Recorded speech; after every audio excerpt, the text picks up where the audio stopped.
तलाक सर, के आप क्या 3 ऑर्डर साल बाद करेंगे? जब बीवी मिली होटल में, उसके बाद देखिए क्या ज्योति हुआ। तुम? सर आप क्या ऑर्डर करेंगे? ज्योति तुम? रवि तुम यहाँ वेटर की जॉब करती हो? हाँ। तुमने तो मुझसे डिवोर्स के बाद किसी एनआरआई लड़के के साथ शादी कर ली थी ना, फिर तुम ये वेटर की जॉब क्यों कर रही हो? मैंने किसी से शादी नहीं की। तुमने जो मुझसे डिवोर्स लेते वक्त 70 लाख रुपए लिए थे, उन पैसों का क्या हुआ?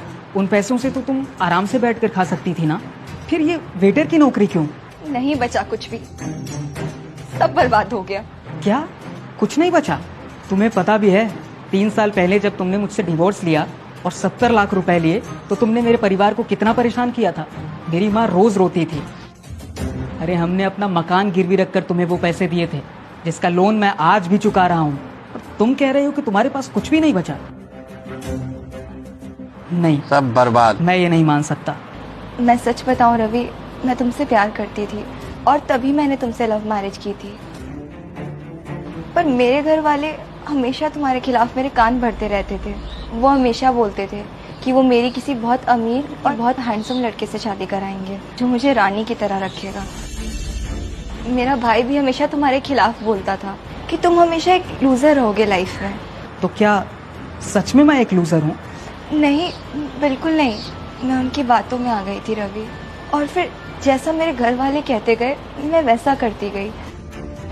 मैंने तुम्हारे और तुम्हारी फैमिली के खिलाफ दहेज का झूठा केस डाल दिया। और वो 70 लाख रुपए जो तुमने मुझसे लिए थे, उनका क्या हुआ? जो 70 लाख रुपए तुमने मुझे दिए थे वो सारे पैसे मेरे अकाउंट में ही थे, पर डाइवोर्स के कुछ दिन बाद ही धोखे से मेरे भाई ने वो सारे पैसे अपने अकाउंट में ट्रांसफर करवा लिए। मुझे बोला कि तू अभी छोटी है, तुझसे इतने पैसों का हिसाब नहीं रखा जाएगा। यही और सच्चाई है बोला कि भैया। पैसे चाहे उसके अकाउंट में हो या मेरे, क्या फर्क पड़ता है।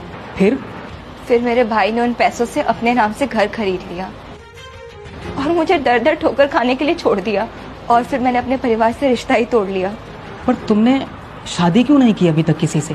क्योंकि मुझे बस हमेशा तुम्हारी ही याद आती थी और मैंने दूसरों की बातों में आकर खुद का ही घर खराब कर लिया। मैं सच बताऊं तो मैंने कभी सपने में भी नहीं सोचा था कि तुम मुझसे डिवोर्स लोगी। पर तुम्हारे साथ इतना सब कुछ हो गया, तुमने कभी कुछ बताया क्यों नहीं? कॉल तो कर सकती थी ना? कैसे कॉल करती मैं तुम्हें? मैंने तुम्हारी और तुम्हारी फैमिली के साथ कितना गलत किया, और फिर इतना कुछ होने के बाद तुम मेरी बात पर क्यों विश्वास करते? शायद तुम भूल गई, मैं हमेशा कहता था कि प्यार का दूसरा नाम विश्वास होता है, और मैं आज भी तुमसे प्यार करता हूँ। सब सुन रहा है। तुमने अभी तक शादी नहीं की? नहीं, क्योंकि मैं कभी तुम्हारे सिवा किसी को अपने साथ सोच ही नहीं सकता। क्या हम फिर से एक साथ रह सकते हैं?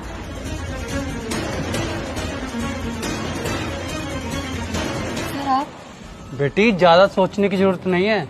बहुत खुशनसीब होते हैं वो लोग जिनके रिश्ते टूटने के बाद फिर से जुड़ पाते हैं।